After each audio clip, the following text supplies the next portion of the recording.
Magandang buhay mga bata! Welcome sa ating Kwentong May Saysay. Tara na, tuklasin natin ang makulay na kasaysayan ng bansang Pilipinas. Paksang aralin, ang pamahalaang militar, pamahalaang sibil at patakarang pasipikasyon. Ika-9 na linggo. Layunin ng aralin. Una, natutukoy ang kahulugan ng pamahalaang militar ng mga Amerikano sa Pilipinas. Ikalawa, nasusuri ang estruktura ng pamahalaan sa pamahalaang sibil ng mga Amerikano sa Pilipinas. Ikatlo, naiisa-isa ang katangian ng pasipikasyon at mga Pilipinong lumaban sa patakarang ito.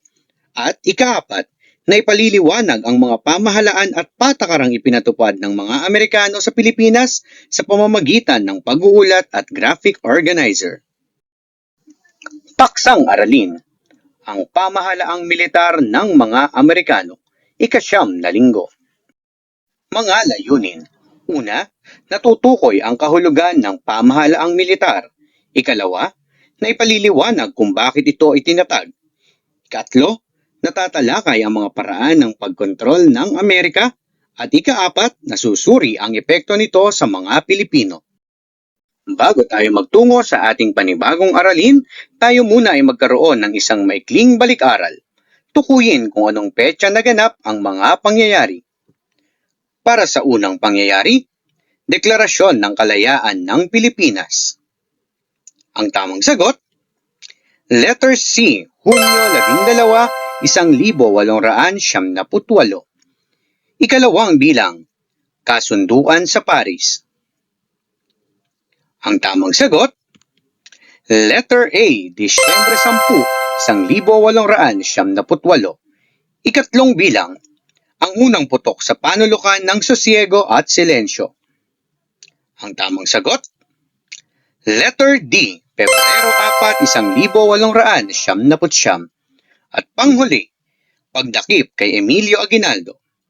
Ang tamang sagot, Letter B, Marso 23, 1901.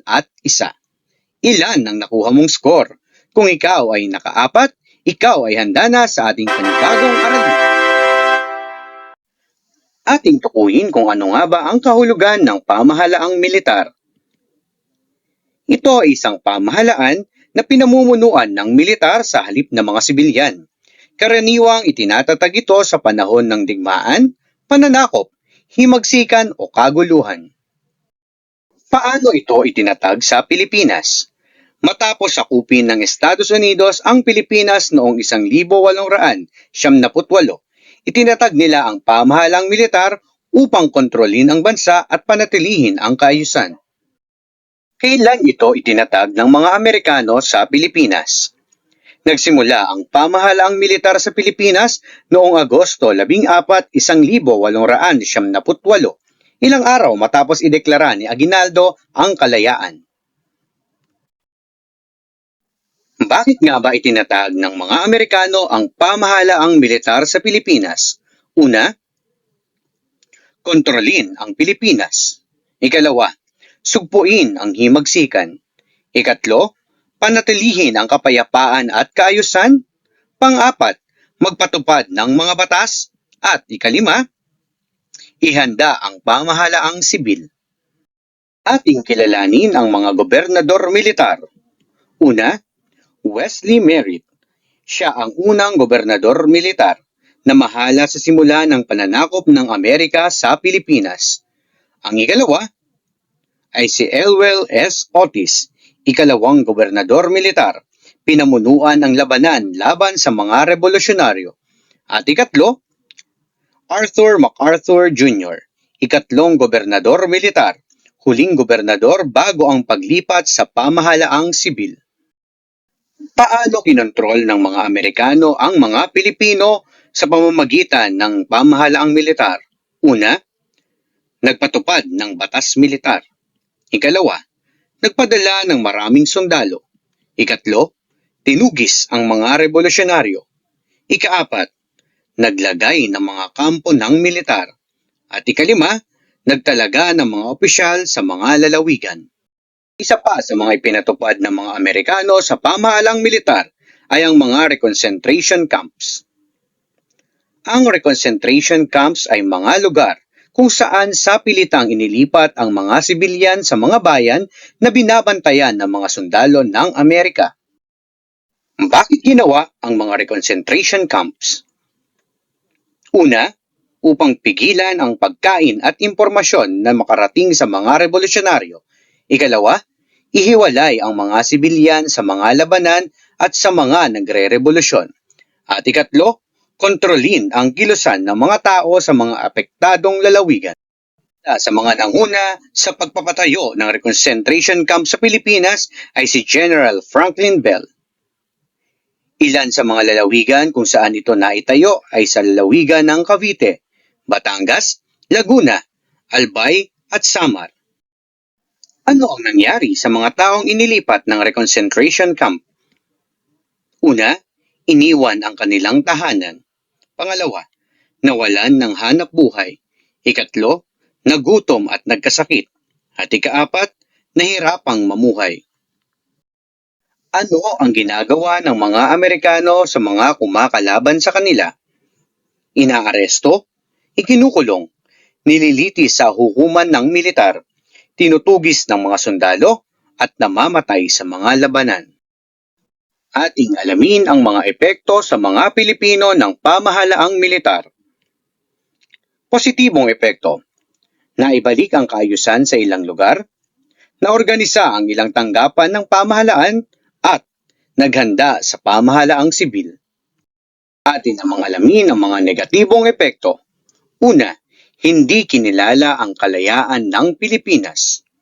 Maraming Pilipino pa rin ang namatay sa labanan. Maraming baryo ang nasira. Naghirap ang maraming pamilya. At patuloy ang pananakop ng Amerika. Paano nga ba natapos ang pamahalaang militar? Noong Marso 23, 1901, nahuli na si General Emilio Aguinaldo, dahilan para humina ang lakas ng mga revolusyonaryo at sumuko ang marami sa mga Amerikano. Hulyo 4, 1901, opisyal na natapos ang pamahalaang militar sa Pilipinas dahil ganap na nilang nakontrol ang bansa. Ngayong tapos na tayo sa ating aralin. Ang tanong, handa ka na ba sa isang pagsusulit? Kung oo, halika, sagutan ng buong husay ang inihandang pagsusulit sa araw na ito. Maikling pagsusulit. Tukuyin ang tamang sagot. Para sa unang bilang, sino ang gobernador militar ng Pilipinas sa ilalim ng pamahalaang militar ng Amerika noong 1898? Ikalawang bilang, kailan nagsimula ang pamahalaang militar ng Amerika sa Pilipinas? Ikatlo, ano ang pangunahing layunin ng pamahalaang militar ng Amerika sa Pilipinas noong 1898?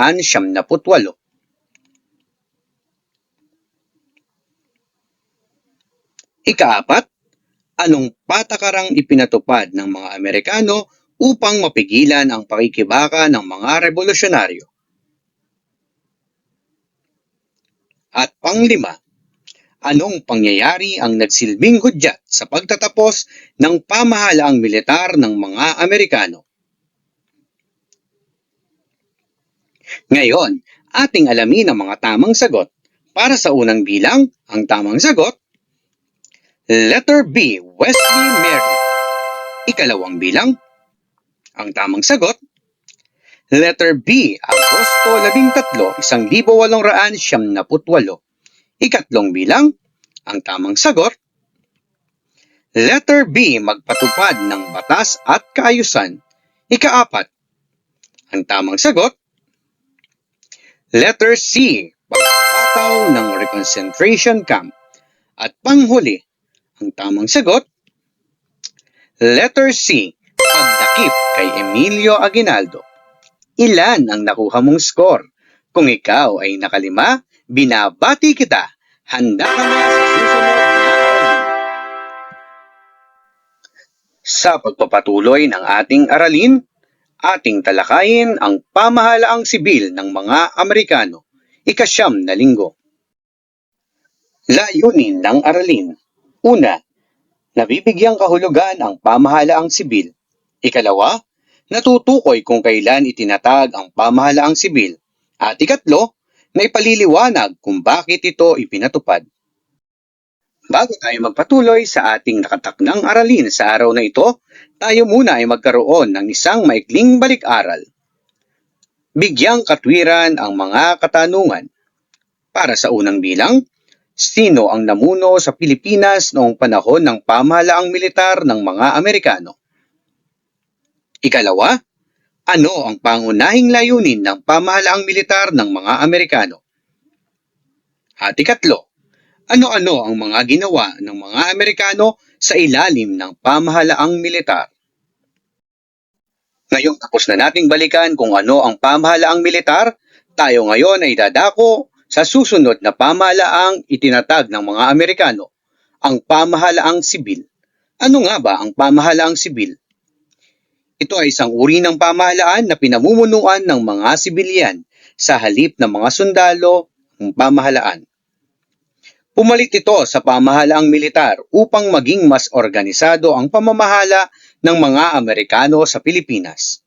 At Hulyo 4, 1901, formal na itinatag ang pamahalaang sibil ng mga Amerikano sa Pilipinas. Bakit itinatag ng mga Amerikano ang pamahalaang sibil? Una, maipakitang payapa na ang Pilipinas. Ikalawa, magkaroon ng mas organisadong pamahalaan. Ikatlo, makuha ang tiwala ng mga Pilipino. Ikaapat, mapalawak ang kanilang pamamahala. At panglima, ihanda ang mga Pilipino sa limitadong pamamahala. Ating kilalanin kung sino ang namuno. Ang unang gobernador-general ng pamahalaang sibil ng Pilipinas na hinirang ng Estados Unidos noong 1901 ay si William Howard Taft. Mga nagawa ng pamahalaang sibil ni William Howard Taft. Sa larangan ng edukasyon, una, siya ay nagpatayo ng mga pampublikong paaralan. Ikalawa, nagpadala ng mga Thomasites bilang mga guro ng mga Pilipino. Ikatlo, Ingles ang ginamit na wikang panturo sa mga paaralan. Para naman sa larangan ng kalusugan, una, siya ay nagpatayo ng mga ospital para sa mas maraming Pilipino. Ikalawa, nagkaroon ng mga programa at kampanya laban sa mga sakit tulad ng kolera at malaria. At ikatlo, mas pinahusay ang sanitasyon at malinis na tubig para sa lahat. At sa larangan ng infrastruktura, una, nagpatayo ng mga kalsada para mapabilis ang transportasyon at komunikasyon sa buong Pilipinas. Ikalawa, nagpagawa ng mga tulay upang ikonekta ang mga lalawigan at mapabilis ang pagbiyahe ng mga tao. At ikatlo, nagpatayo ng mga gusaling pampamahalaan na nagbigay ng mas malawak na serbisyo sa mga mamamayan. Ating alamin ang estruktura ng pamahalaan sa pamahalaang sibil sa panahon ni William Howard Taft. Pangulo ng Estados Unidos. Siya ang may pinakamataas na kapangyarihan. Siya ang humihirang ng gobernador-general at nagbibigay ng pahintulot sa mga patakaran. Susundan siya ng gobernador-general. Ito naman ang kinatawan ng Pangulo ng Estados Unidos sa Pilipinas. Siya ang pinakamataas na opisyal sa bansa, namamahala sa pagpapatupad ng mga batas at pangangasiwa sa lahat ng kagawaran. At Philippine Commission o ang Komisyong Taft, mataas na kapulungan na gumagawa ng mga batas, naglalaan ng pondo at nangangasiwa sa mga kagawaran ng pamahalaan. Karamihan sa mga kasapi ay Amerikano noong una, kalaunan ay sinama ang ilang Pilipino. Sa panahon din ng pamahalaang sibil, nagkaroon ng mga sangay ng pamahalaan. Una ay ang tagapagpatupad o ang executive branch, pinamumunuan ng gobernador-general. Tungkulin itong magpatupad ng mga batas at mamahala sa buong bansa. Susundan ito ng tagapagbatas o legislative branch, Philippine Commission o ang Komisyong Taft. Tungkulin nitong gumawa ng mga batas, maglaan ng pondo at magbantay sa gawain ng pamahalaan. At ikatlo, Hudikatura o ang Judicial Branch, Korte Suprema ng Pilipinas. Tungkulin, paglilitis ng mga kaso, pagpapanatili ng katarungan at pagpapakahulugan sa batas. Para naman sa lokal na pamahalaan, sa mga lalawigan, ito ay pinamumunuan ng gobernador kasama ang provincial board. Para naman sa mga bayan, pinamumunuan ito ng alkalde o municipal president kasama ang sangguniang bayan o konseho. At para naman sa mga baryo, pinamumunuan ng barrio lieutenant o punong baryo. Ano-ano ang mga naging positibong epekto ng pamahalaang sibil? Una, dumami ang paaralan. Ikalawa, umunlad ang edukasyon. Ikatlo, napabuti ang kalusugan. Ikaapat, gumanda ang transportasyon. At panglima, nagkaroon ng karanasan sa pamamahala ang mga Pilipino. Ang mga negatibong epekto naman ng pamahalaang sibil, hindi ginalala ang kalayaan ng Pilipinas. Amerikano pa rin ang may pinakamataas na kapangyarihan. Naipalaganap ang kulturang Amerikano at limitado ang kalayaan sa pamamahala. Ngayong tapos na tayo sa ating aralin, handa ka na ba sa isang pagsusulit? Kung oo, halika! Sagutan ng buong husay ang inihandang pagsusulit sa araw na ito. Maikling pagsusulit. Paksa, pamahalaang sibil ng mga Amerikano sa Pilipinas. Piliin ang titik ng tamang sagot at isulat ang titik sapat lang bago ang bilang. Para sa unang bilang, siya ang itinalaga bilang unang gobernador general ng pamahalaang sibil sa Pilipinas noong 1901 hanggang 1903. Ikalawang bilang, sila ang ipinadalang mga guro sa Pilipinas sa panahon ng pamahalaang sibil. Ikatlo, siya ang may pinakamataas na kapangyarihan para magtakda kung sino ang magiging gobernador general sa Pilipinas. Ikaapat, mataas na kapulungan na gumagawa ng mga batas sa Pilipinas sa panahon ng pamahalaang sibil. At panglima, siya ang namumuno sa mga bayan sa panahon ng pamahalaang sibil. Ating alamin ang mga tamang sagot.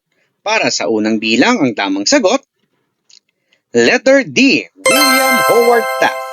Ikalawang bilang, ang tamang sagot, letter C, Thomas Sykes. Ikatlong bilang, ang tamang sagot, letter E, Pangulo ng Estados Unidos. Pang-apat, ang tamang sagot, letter A, Philippine Commission. At panglima, ang tamang sagot, letter B, alkalde. Ilan ang nakuha mong score? Kung ikaw ay nakalima, binabati kita. Handa ka na sa susunod na aralin. Sa pagpapatuloy ng ating talakayan, ating alamin kung ano nga ba ang Patakarang Pasipikasyon, ika-9 na linggo. Layunin ng aralin. Una, nabibigyang kahulugan ang pasipikasyon. Ikalawa, natutukoy kung kailan at paano isinagawa ang Patakarang Pasipikasyon sa Pilipinas. At ikatlo, na ipaliliwanag ang dahilan kung bakit ito ipinatupad. Bago tayo magpatuloy sa ating talakayan, tayo muna ay magkaroon ng isang maikling balik-aral. Bigyang katwiran ang mga sumusunod na tanong tungkol sa pamahalaang sibil. Unang tanong, sino ang unang gobernador general ng pamahalaang sibil? Ikalawa, ipaliwanag ang estruktura ng pamahalaan sa pamahalaang sibil. At ikatlo, paano nagkaiba ang pamahalaang militar at pamahalaang sibil ng mga Amerikano sa Pilipinas. Ngayong nabalikan na natin ang pamahalaang militar at pamahalaang sibil, tayo ngayon ay dumako sa Patakarang Pasipikasyon. Ito ay patakaran na ipinatupad ng mga Amerikano pagkatapos ng digmaan sa Pilipinas upang sugpuin ang paglaban ng mga Pilipino at itatag ang kanilang pamamahala sa buong kapuluan. Pacification. Ang salitang pacification sa Ingles ay nangangahulugang pagpapatahimik o pagpapayapa. Ngunit sa kasaysayan ng Pilipinas, ito ay ginamit upang ilarawan ang sapilitang pagpapasuko sa mga Pilipino. Bakit ipinatupad ang patakarang pasifikasyon? Una, wakasan ang armadong paglaban ng mga Pilipino. Ikalawa, palakasin ang kontrol ng kolonyal na pamahalaan. At ikatlo, mapanatili ang kapayapaan ayon sa pananaw ng United States. Ating alamin ang mga pamamaraang ginamit sa patakarang pasifikasyon. Pagpapadala ng sundalo. Nagpadala ang Amerika ng libu-libong sundalo sa Pilipinas upang sugpuin ang mga revolusyonaryo. Ikalawa, reconcentration camps. Sa pilitang inilipat ang mga sibilyan sa mga kampo na binabantayan ng militar sa Batangas, Samar, Laguna at iba pang lugar. Ikatlo, scorched earth policy. Sinusunog ang mga nayon, pananim at alagang hayop upang alisin ang pagkain at suporta ng mga revolusyonaryo. Pang-apat, paghuli sa mga pinuno. Hinuli ang mga lider tulad ni Aguinaldo at Malvar upang pahinain ang kilusan ng kalayaan. Mga batas na ipinatupad sa ilalim ng patakarang pasifikasyon. Sedition Law. Ipinagbawal ang suporta sa kalayaan, rebelyon, at pagsasalita laban sa Amerika. Ang paglabag ay may kaparusahang pagkakabilanggo. Brigandage Act. Tinawag na mga tulisan ang natitirang mga mandirigma. Tinrato silang bilang mga kriminal, hindi bilang mga sundalo. At panunumpa ng katapatan. Sa pilitang isinumpa ng mga Pilipino ang katapatan sa Estados Unidos upang ihinto ang paglaban at ipakita ang kontrol. Sa kabila ng pagpigil sa mga karapatan, ating kilalanin ang mga pinuno ng himagsikang lumaban sa mga Amerikano. Emilio Aguinaldo. Nahuli si Aguinaldo noong Marso 23, 1901 sa Palanan, Isabela sa isang lihim na operasyon ni Frederick Funston. Sa ilalim ng patakarang pasifikasyon, nanumpa siya ng katapatan sa Estados Unidos at nanawagan sa mga Pilipino na itigil na ang paikipaglaban. Miguel Malvar. Pinuno ng Pilipinong hukbo laban sa mga Amerikano na nagmula sa Batangas. Hinarap ng kanyang mga tauhan ang patakarang pasifikasyon, kabilang ang sapilitang paglilipat ng mga mamamayan sa mga reconcentration camp at pagsunog sa mga tirahan. Dahil sa kakulangan ng pagkain at armas, napilitang sumuko si Malvar noong Abril 16, 1902 sa Batangas. Simeon Ola. Pinamunuan niya ang mga gerilyang Bicolano laban sa Amerika. Sa ilalim ng patakarang pasifikasyon, dinakip ang mga taong pinaghihinalaang tumutulong sa mga gerilyang kagaya niya. Dahil dito, sumuko si Ola noong Setyembre 25, 1903. Pagkatapos nito, nagbalik siya sa mapayapang pamumuhay at nagsilbi pa sa pamahalaang lokal. Macario Sakay. Siya ay pinunong lider ng Maynila at naging pangulo ng Republika ng Katagalugan. Sa panahon ng pasifikasyon, ginamit ng Amerika ang Brigandage Act upang parusahan ang mga lumalaban. Nadakip si Sakay noong Hulyo 1906 matapos siyang mahikayat na sumuko sa pangakong bibigyan siya ng amnestiya. Gayunman, nilitis siya at binitay noong Setyembre 13, 1907. Ngayon, tapos na tayo sa ating aralin. Handa ka na ba sa isang pagsusulit? Kung oo, halika, sagutan ng buong husay ang inihandang pagsusulit sa araw na ito. Maikling pagsusulit. Paksa, patakarang pasifikasyon. Basahin ang bawat pahayag at punan ang patlang ng tamang sagot. Piliin ang sagot sa kahon na nasa kanan. Para sa unang bilang, patlang ay ang sistemang ipinatupad ng mga Amerikano upang mapayapa ang Pilipinas matapos ang digmaan. Ikalawang bilang, patlang ay isang batas na nagbibigay kapangyarihan sa mga Amerikano na hulihin, Ikulong o patawan ng parusa ang mga pinaghihinalaang kalaban ng pamahalaan. Ikatlong bilang, Patlang ay siyang naging pinuno ng mga gerilyang Bicolano laban sa pamahalaan ng Amerikano. Ikaapat, Patlang ay lider ng mga hukbo sa Batangas na patuloy na lumaban sa kabila ng pananakop ng mga Amerikano. At panghuli, Patlang ay nilitis at hinatulan ng kaparusahang Bitay dahil sa pamumuno ng himagsikan ng mga Pilipino sa Maynila laban sa mga Amerikano. Ngayon, ating alamin ang mga tamang sagot. Para sa unang bilang, ang tamang sagot, Pasifikasyon. Ikalawang bilang, ang tamang sagot, Brigandage Act. Ikatlong bilang, ang tamang sagot, Simeon Ola. Ikaapat, ang tamang sagot, Miguel Malvar. Panglima, ang tamang sagot, Macario Sakay. Ilan ang nakuha mong score? Kung ikaw ay nakalima, binabati kita!